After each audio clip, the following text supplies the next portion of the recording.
Assalamualaikum warahmatullahi wabarakatuh.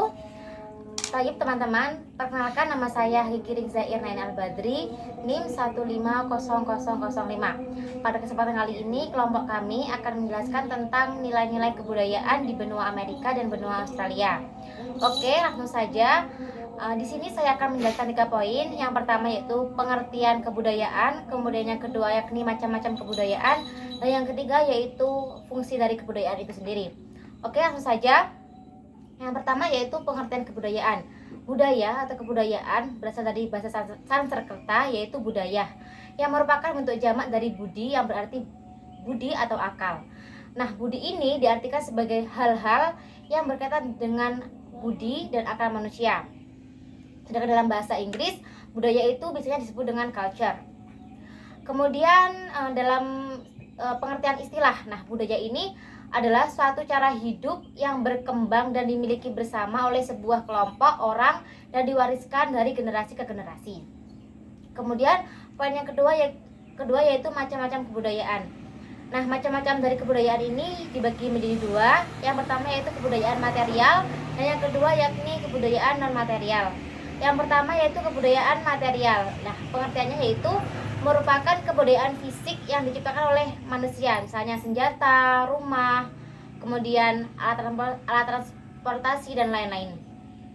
Kemudian yang kedua yakni ada kebudayaan non material, yaitu merupakan kebudayaan yang berupa ide atau gagasan yang berbentuk abstrak dan tidak berwujud fisik. Nah, contohnya itu seperti nilai dan kepercayaan. Kemudian poin yang ketiga yaitu tentang fungsi dari kebudayaan. Yang pertama, fungsi dari kebudayaan yaitu berfungsi untuk menjadi pedoman hidup dan berperilaku. Nah, hal ini biasanya diwujudkan dengan bentuk nilai, norma, dan hukum.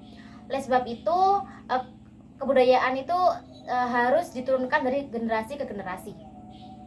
Kemudian yang kedua yakni kebudayaan itu berfungsi sebagai alat atau media yang membantu hidup manusia yang diwujudkan dalam penciptaan teknologi.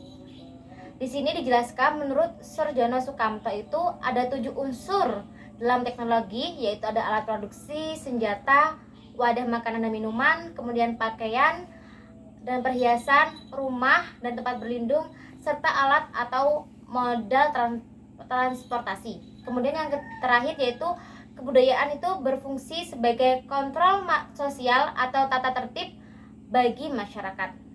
Sekian penjelasan dari saya. Untuk nilai-nilai kebudayaan benua Amerika dan nilai-nilai kebudayaan benua Australia akan dijelaskan oleh pemateri selanjutnya. Terima kasih. Baik, bismillahirrahmanirrahim. Di sini saya akan melanjutkan dari pemateri sebelumnya untuk menjelaskan yaitu tentang nilai-nilai dari kebudayaan benua Amerika. Nah, baik mubasyaratan faqat awalan yakni al-lughah min Amerika atau bahasa dari benua Amerika. Nah, kira-kira apa bahasa yang digunakan oleh warga Amerika? Nah, jadi di Amerika Serikat itu tidak ada bahasa yang resmi. Nah, jadi di sana itu bahasanya campur. Tetapi orang Amerika lebih sering menggunakan bahasa Inggris. Walaupun orang di sana itu banyak yang berasal dari Jerman, kemudian dari Spanyol, kemudian dari Cina dan sebagainya. Tetapi untuk bahasa di sana lebih umum atau lebih sering yaitu dengan menggunakan bahasa Inggris. Nah, seperti itu ya teman-teman. Dan juga 90% dari populasi Amerika Serikat yaitu berbicara dan mengerti setidaknya dengan menggunakan bahasa Inggris. Jadi biarpun dia orang Jerman, biarpun dia orang Cina, maupun dia orang Spanyol, dia tetap menggunakan bahasa Inggris. Nah, seperti itu ya teman-teman. Kemudian wilayah dari benua Amerika. Nah, wilayah dari benua Amerika di sini terbagi menjadi 3 wilayah. Apa saja? Yang pertama adalah Amerika Serikat, kemudian Amerika Selatan, dan Amerika Tengah. Nah, itu ya yang termasuk dari wilayah-wilayah Amerika. Taib nakhtu ila masakan Amerika. Nah, kira-kira apa ya masakan dari Amerika? Nah, masakan dari Amerika itu dipengaruhi oleh orang-orang Eropa. Nah, oleh orang-orang Eropa dan Amerika asli. Nah, dalam sejarah awalnya seperti itu. Nah, saat ini beberapa jumlah makanan yang dikenal di Amerika seperti hamburger, kemudian hotdog, kemudian keripik kentang, makaroni dan keju dan roti daging sebagainya. Nah itu ya makanan dari Amerika. Nah kemudian ada istilah apple pie. Nah apa itu apple pie? Nah apple pie berasal dari bahasa Amerika. Itu yang memiliki arti adalah apple pie seperti itu ya. Nah tipe makanan yang identik dengan daerah tertentu. Jadi masing-masing daerah itu memiliki identik makanan tertentu seperti itu. Tape naktu ila seni Amerika. Nah, untuk seni di Amerika di sini itu dimulai dari industri penyiaran televisi. Nah, industri penyiaran televisi di Amerika mulai beroperasi di Amerika Serikat pada tahun 1950-an. Nah, kemudian industri film Amerika itu mendapatkan keuntungan sebesar 31 miliar pada tahun 2013 dan diprediksi mencapai 771 miliar pada tahun 2019. Nah, itu berdasarkan Departemen Perdagangan Amerika. Nah, dan juga seni dari budaya Amerika di sini adalah gaya artistik dan mudah dikenali, yaitu dengan selimut dan barang kerajinan tangan lainnya. Nah, untuk musik-musik dari benua Amerika di sini itu beragam ya, teman-teman, beragam dan mempunyai banyak macam dan jenis musik. Nah, seperti blue jazz, kemudian gospel, country, kemudian western, kemudian bluegrass, kemudian rock and roll, and hip hop. Nah, seperti itu ya. Itu seni musik dari benua Amerika. Tapi naktu ila pengaruh bahasa Arab terhadap Amerika. Nah, bahasa Arab di sini juga mempengaruhi maksudnya mempengaruhi budaya di Amerika. Nah, interaksi kedua bahasa itu bermulai dari ekspansi kekuasaan Islam di wilayah selatan Italia dan hubungan perdagangan di kawasan utara Amerika. Nah, jumlah kosakata pinjaman Arab dalam bahasa Amerika itu mendekati 200 kata. Jadi, orang Amerika itu setidaknya mereka belajar bahasa Arab itu 200 kata. Walaupun mereka juga masih terbata-bata, tetapi mereka berusaha seperti itu untuk menghafal kosakata bahasa Arab. Nah, kemudian bahasa Arab di sini itu juga sangat bertahan serta sangat mendunia dan sejajar dengan bahasa Inggris serta bahasa Prancis. Nah, kan kita sudah kita kan sudah mengetahui ya bahwa bahasa Arab adalah bahasa internasional yang diakui oleh PBB. Nah, seperti itu. Nah, kemudian pengaruh Arab dalam bahasa ini itu berasal dari hubungan perdagangan. Pertama itu dari hubungan perdagangan. Nah, interaksinya dengan bahasa Spanyol dan Latin pertengahan. Kemudian karena bagi warga Amerika itu salah satu tantangan mereka untuk belajar bahasa Arab yaitu di tata bahasanya atau yang kita kenal itu dengan nahwu sorofnya. Mereka itu masih sangat kesusahan untuk belajar bahasa Arab atau tata bahasa dari bahasa Arab. Nah, kemudian penggunaan sistem alfabet yang berbeda dengan huruf yang lain karena mereka melihat kok beda ya huruf Arab dengan huruf Latin. Nah, seperti itu. Huruf Arab dengan huruf yang biasa mereka kenal itu. Nah, seperti itu ya. Nah, itu pengaruh bahasa Arab di benua Amerika. Tayyib, yumkin hadal minni, syukran, wabillahi taufiq wal hidayah. Wassalamualaikum warahmatullahi wabarakatuh. Bismillahirrahmanirrahim. Assalamualaikum warahmatullahi wabarakatuh. Untuk materi selanjutnya mengenai negara Australia, yaitu yang pertama nilai-nilai kebudayaan benua Australia. Dengan saya Nurul Baiti akan membahas nilai-nilai kebudayaan benua Australia. Nah, pada dasarnya penduduk asli Australia ini adalah bukan suku Kaukasian atau orang kulit putih, melainkan suku aborigin ataupun penduduk kepulauan Selat Torres. Jadi sebagaimana yang kita lihat sekarang bahwasanya Australia kan banyak orang berkulit putih atau seperti orang Eropa. Nah, sebenarnya mereka itu adalah migran dari Eropa ke Australia. Jadi penduduk aslinya yaitu penduduk aborigin, yang mana penduduk aborigin ini, suku aborigin ini mirip dengan Indonesia bagian timur. Mereka juga suka mewarnai tubuhnya begitu. Namun di saat modern seperti ini sepertinya mungkin dalam penampilan atau fashion sudah sedikit berubah, namun masih tetap ada suku aborigin di Australia, namun dengan populasi yang sedikit.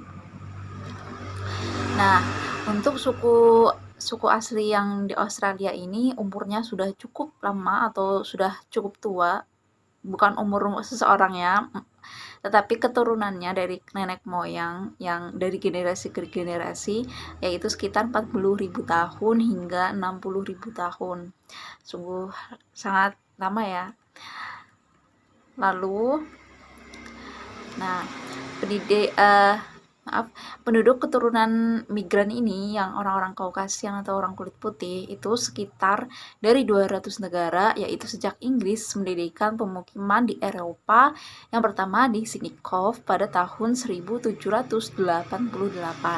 Nah, sejak saat itu 6,5 juta migran itu mengungsi di Australia dan akhirnya mereka mempunyai keturunan, akhirnya banyak dan semakin banyak hingga meluas di benua Australia. Nah, sekarang penduduk Australia itu mencapai 21 juta jiwa, yang mana penduduk asli Australia ini hanya sebesar 2,3%. Jadi tidak ada 10%-nya sama sekali. Ini memang sudah sangat sedikit untuk orang penduduk asli Australia. Nah, dahulu kala banyak orang yang datang ke Australia ini, mereka ada yang karena berkeluarga, komitmen keluarga, atau melepaskan diri dari kemiskinan, perang, atau penganiayaan, begitu. Itu sejak 1945. Nah, gelombang pertama migran itu kebanyakan pengungsi dari Eropa, dari bangsa-bangsa Eropa. Lalu gelombang-gelombang berikutnya datang dari kawasan Asia Pasifik, Timur Tengah, dan juga Afrika. Nah, untuk yang pertama, poin pertama yaitu macam-macam budaya di benua Australia. Yang pertama adalah nilai-nilai kebersamaan. Nah, nilai-nilai kebersamaan di sini bahwasanya seluruh penduduk Australia itu berhak mengungkapkan kebudayaan dan kepercayaan untuk diambil bagian bebas dalam kehidupan sosial mereka, dalam kehidupan nasional Australia sebagai warga negara Australia.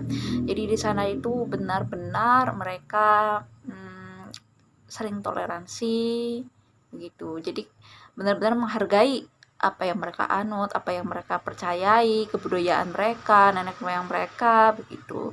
Ini termasuk menghormati kesetaraan nilai, kehormatan, kebebasan individu.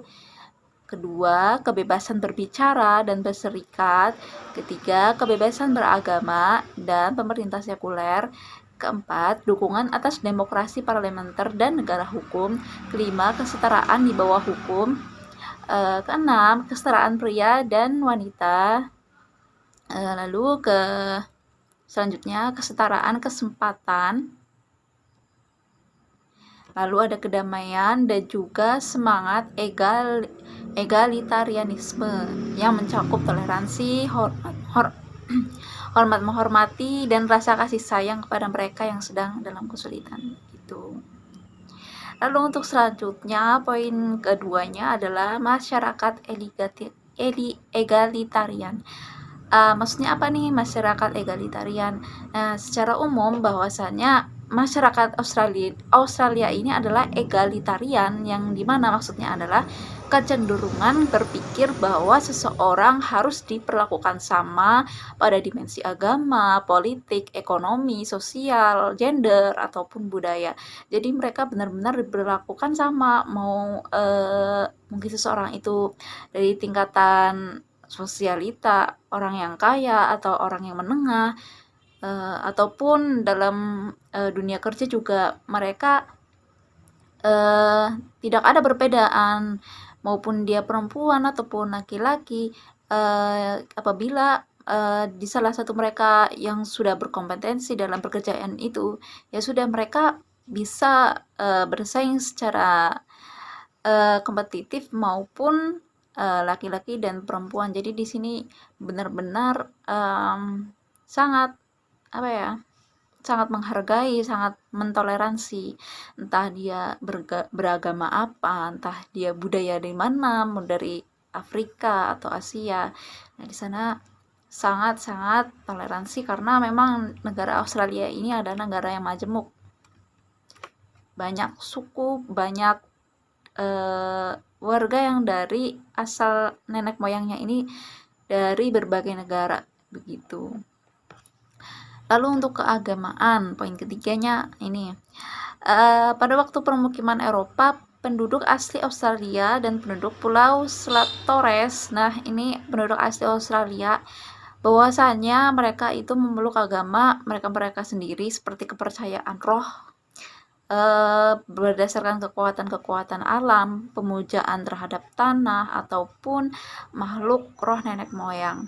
Nah, jadi di Australia ini juga agamanya bermacam-macam, bahkan yang tidak punya agama atau ateis juga mereka saling mentoleransi karena agama ini merupakan privasi antara hubungan seseorang dengan yang berkuasa yang ada di atas, begitu. Jadi ini sangat hal yang toleran di Australia.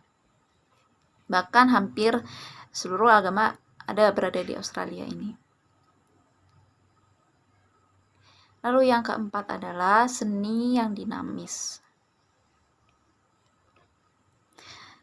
Seni yang dinamis. Australia ini memiliki dunia seni yang dinamis sekaligus mencerminkan tradisi budaya penduduk asli Australia dan mosaik kaya budaya migran. Jadi ada perpaduan antara seni budaya dari penduduk Australia asli dan juga migran, dari migran yang datang ke Australia. Menurut survei bahwasanya hampir 13 juta atau 88% penduduk dewasa Australia ini menyaksikan suatu acara atau pertunjukan budaya setiap tahunnya. Pada dasarnya orang Australia ini cukup menggemari seni atau budaya.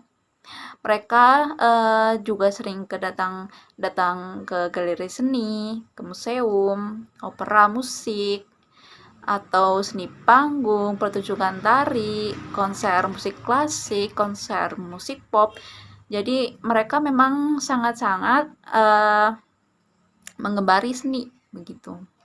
Cukup sekian materi dari saya mengenai nilai-nilai kebudayaan Australia dan juga sampai seni Australia yang dinamis. Apabila ada yang ingin ditanyakan, silakan ditanyakan ya. Silakan komen di kolom komentar. Untuk materi selanjutnya akan dibawakan oleh Ustazah Nida Dusturia. Terima kasih. Wassalamualaikum warahmatullahi wabarakatuh.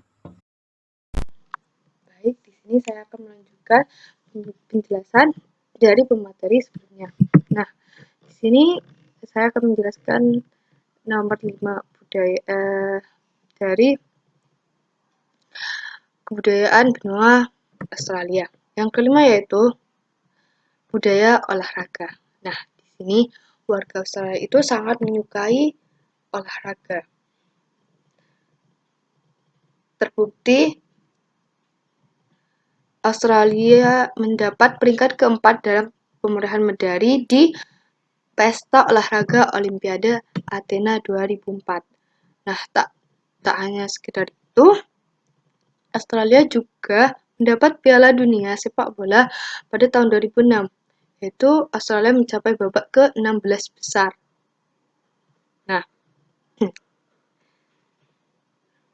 Nah, survei nasional baru-baru juga memperlihatkan bahwa penduduk atau masyarakat Australia di umur 15 tahun ke atas itu mempunyai kegiatan rutin dalam kegiatan fisik, misalnya yaitu seperti senam, jalan kaki, aerobik atau fitness, renang, bersepeda, tenis, golf, lari, jalan di alam terbuka, sepak bola, dan bola tangan. Nah,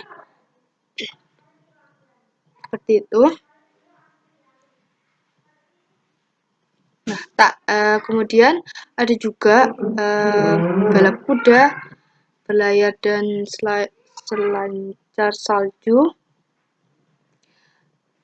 Nah, yang keenam, budaya Australia yaitu masakan dalam segi masakannya. Nah, sebenarnya Australia itu tidak mempunyai makanan khas karena orang Australia itu mempunyai hobi merasakan macam-macam makanan di restoran. Nah, kemudian dari sini orang Australia itu mempunyai muncul inovasi sehingga dia membuat resep sendiri yang dari masakan-masakan tersebut. Nah, misalnya ya seperti lamington. Nah, lamington ini kue kotak yang berpori yang dicelupkan ke dalam coklat dan kelapa. Juga ada kue pavlova, yaitu adonan gurun yang diberi nama penari balet Rusia Anna Pavlova. Juga ada juga vegemite, yaitu olesan yang terbuat dari produk ragi. Nah, ada juga di sektor minuman. Nah, biasanya ini lebih banyak ke minuman-minuman anggur. Seperti halnya kemudian divariasi menjadi masakan full-bodied reds dan deep fruity whites hingga sparkling dessert dan lain-lain. Nah, kemudian kebudayaan benua Australia itu juga ada perayaan dan hari libur. Nah, misalnya ya, benua Australia ini juga mempunyai libur nasional dan hari libur yang bukan nasional. Hari libur nasional yaitu seperti Tahun Baru, Australia Day, Jumat Agung, Senin Paskah, Hari Anzac, Hari Natal, dan Boxing Day. Sedangkan hari libur yang bukan nasional yaitu seperti Hari Buruh, terus hari ulang tahun resmi Ratu Elizabeth. Nah, seperti itu. Juga Piala Melbourne, yaitu pacuan kuda yang ternama di dunia, yang hampir menghentikan seluruh kegiatan di Australia. Jadi, orang yang bekerja pada hari itu diberhentikan dulu untuk menonton siaran pacuan kuda itu di televisi. Nah,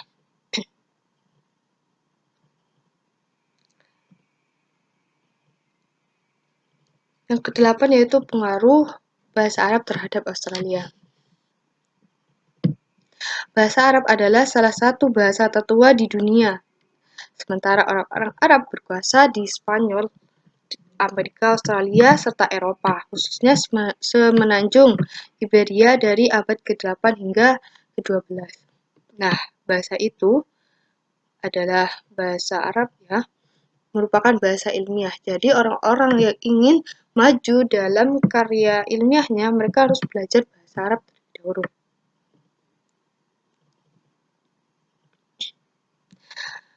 Nah, akhirnya selang beberapa tahun, sastra bahasa Arab berkembang di negara Australia, di benua Australia. Nah, dibuktikan dengan adanya perpustakaan di Cordoba, sehingga menghasilkan 600.000 manuskrip yang ditulis tangan dan disimpan di sana.